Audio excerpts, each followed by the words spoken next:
Something came in the mail today. I'm very excited. VideoMic NTG. Let's get it.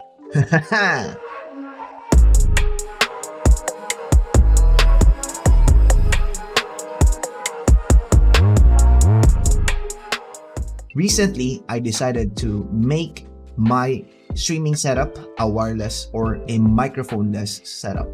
That means that the thing that you're hearing me from right now is coming in from a boom microphone or a shotgun microphone. Let's look at the montage.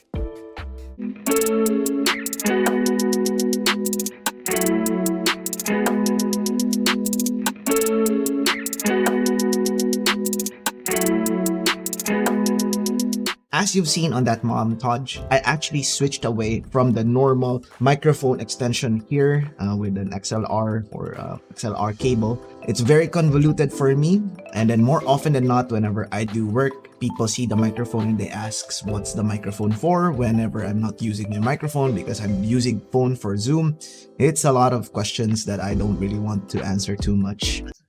That's why I decided to make a boom or like a microphone-less sort of stream so that there's no like mess in front of me and my audience, and at the same time it's very easy for me to create these types of videos. As you can see right here, that's my microphone right there. Post-edit is just going to be cut here so that you can't see it, but it's actually there. The reason why I wanted to upgrade is or are the following. Number one, the microphone that you see actually here is from Rode still. It's Rode VideoMicro, question mark. Here's the picture. And the reason why I got this is that I wanted to make a comparison between what I had on Siren and the Rode microphone. There is a distinct difference actually in quality and output. This one doesn't really sound that I'm speaking into a can. However, that being said, there is still a few disadvantages when I'm using this microphone. Number one is the hiss. So it's being connected on the 3.5 jack from this location to my PC. And because it's 3.5 jack, you would hear a hiss. The reason why you don't hear it right now is because I apply a lot of noise cancelling application to it. The NVIDIA noise cancelling application right here. And the OBS noise cancellation right here. Good as it may be, and plus my voice meter EQ or mixing, as good as it may be, there is a couple of differences that I can pick from my XLR. My goal here is to make the audio quality as close to as what I had before with my condenser microphone. Now, the reason why that is because it's trying to remove a lot of hiss. That's meaning that it's applying gate, and whenever it picks up my voice, it doesn't automatically know that the hiss is not part of the voice, so you would little bit pick it up, or you would hear it as well. So that's what actually one of the reasons why I wanted it to upgrade. Number two is the gain. The gain is actually applied via OBS and not on the microphone itself. Therefore, there may be data that are lost between transition from what the microphone hears into what the microphone or what the computer sees. Hence, this. I got it from Amazon for this price, about roughly 280 to 290. I think 280. It's not that bad, being that it's actually US price 250 USD, and then convert that one, it's more than 280, I would assume. Right off the bat, it says that it boasts its 30 hour battery life. So the Rode Micro or Rode VideoMicro doesn't have a battery. It doesn't need a battery for it to run. So it's direct 3.5 jack. That's why you need to have a gain. This one needs to be charged. But since I'm planning to connect it via the Type-C into my PC anyway, so all the while that it's sending out sounds, it's going to be charged, so no problem. Auto sensing output, that means that whenever the camera is turned on, it will turn on, and if the camera is turned off, it will automatically turn off so you don't drain the battery. It's good if I'm going to shoot it outside. That's also the other reason why I picked this one up, is because it is a bit versatile. Also, it has a safety channel. That means that if my voice is clipping or if I'm shouting real loud, like some microphones just basically stop sending out data or like recording data, question mark. That's why you clip it, kind of you hear the and then no sound, and then you hear it again. This time it actually records it on the other side, from what I understand, and you hear it at a lower frequency or voice, so you don't lose the data. Highly directional, which is very useful because I don't want it to hear my fan right here. Although it's not as noisy as other fans, this one, but still, if it's since this is a boom arm mic and it's not designed for rooms, then it's going to be an issue if it picks that up. USB audio compatible. This is the main reason why I got this microphone instead. And lastly, precise gain control, because the gain now, it would be controlled by the microphone itself. All right, cool. Time for the unboxing. Very simple. The packaging is actually made for iPhone, iPad, and iPod. Apparently, it's made for that one. And I hope that it works with PC. But from my research, it does. Now it makes sense. It kind of has this iPod feel on it. Everything here you can find on the website, and yeah, that's it. It's not anything here. So let's open. Where's my trusty cutter? So Rode already has solidified their space in video making. Ooh, look at that. This is what it looks like. It's basically the box. So this is just the cover of that box. Kind of give me an iPhone vibe when I'm unboxing this. Ooh, okay. Oops. Is it the other way? Nope. It's just like that. All right. So this is the box. How do we do this? Wait. Right. So it feels a little bit modular. We'll remove this. So the item comes with the foam already. Then looks like it has a stitching here, which is weird. I'm not sure if that's supposed to be there. Oh, okay. Remove that one. There's a tag here. It says number 3 QA. So I think they use this as a quality assurance. They test the microphone, which is nice. Okay.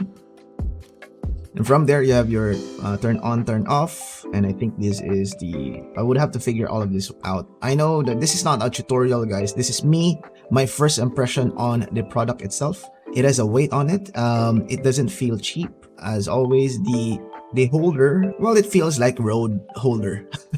It feels like a microphone holder for Rode. It's very solid. Yep. This is also plastic material right here. This one is a lock mechanism right here. Okay. This one is all made of I would say it's borderline plastic and not really. I think not.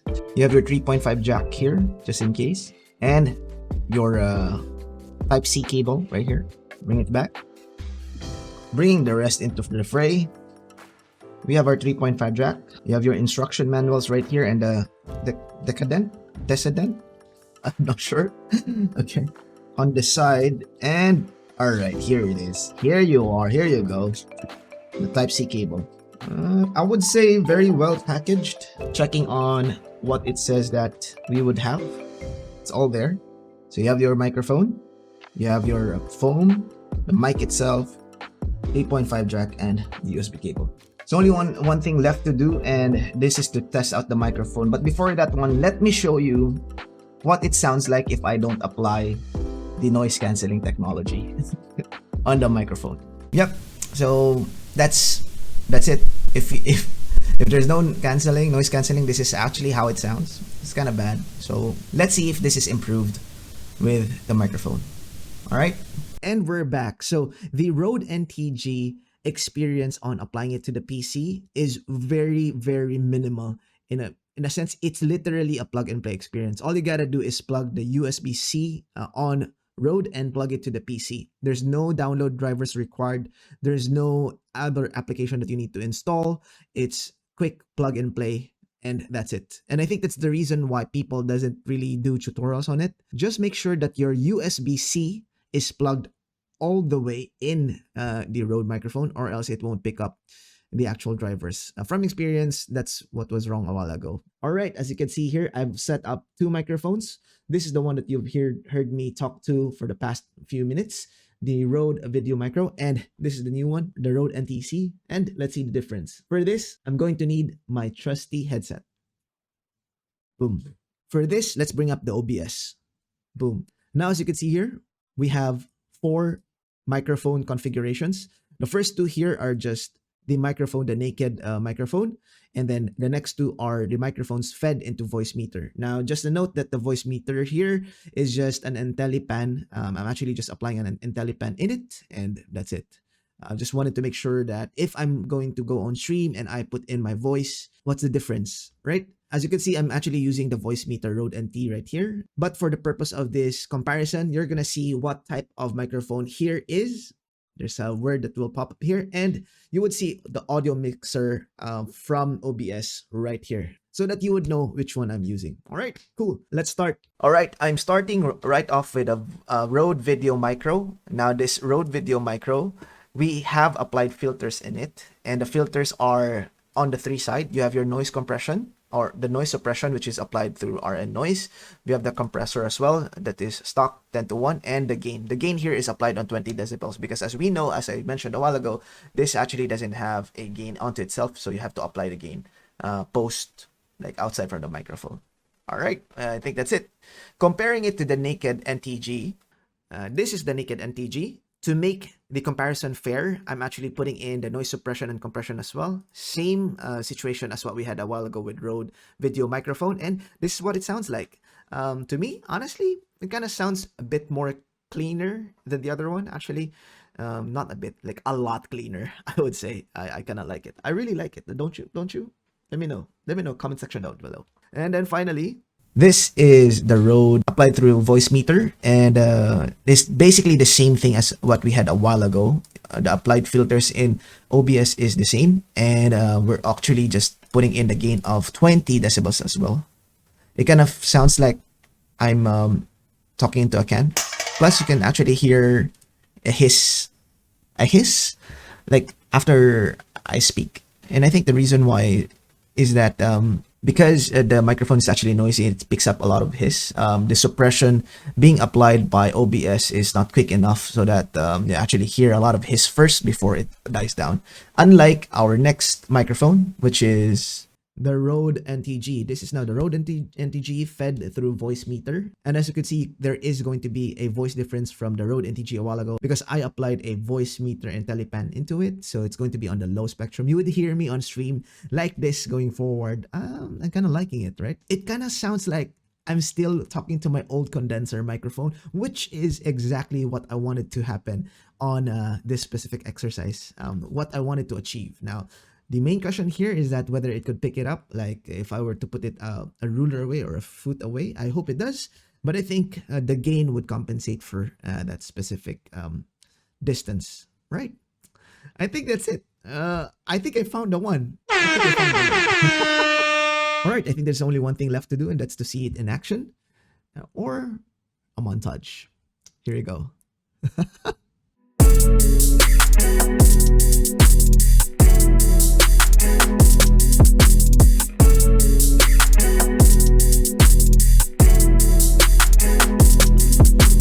There you have it, guys. I guess I found a good microphone to replace my VideoMicro. I really like this specific microphone, and I am looking forward to making a lot of streams with it and video analysis for you guys. At least it's better audio quality right now. So now if you're wondering how I actually mounted my boom arm mic, it's not expensive. It's very budget oriented. I will make a new video on it if there's enough people who wants to see it or DM me. Alright, I think that's it, guys. I hope this helped you out. Keep on innovating your stream. Make things different, make things more fun. Okay, that's it. As always, guys, stay safe.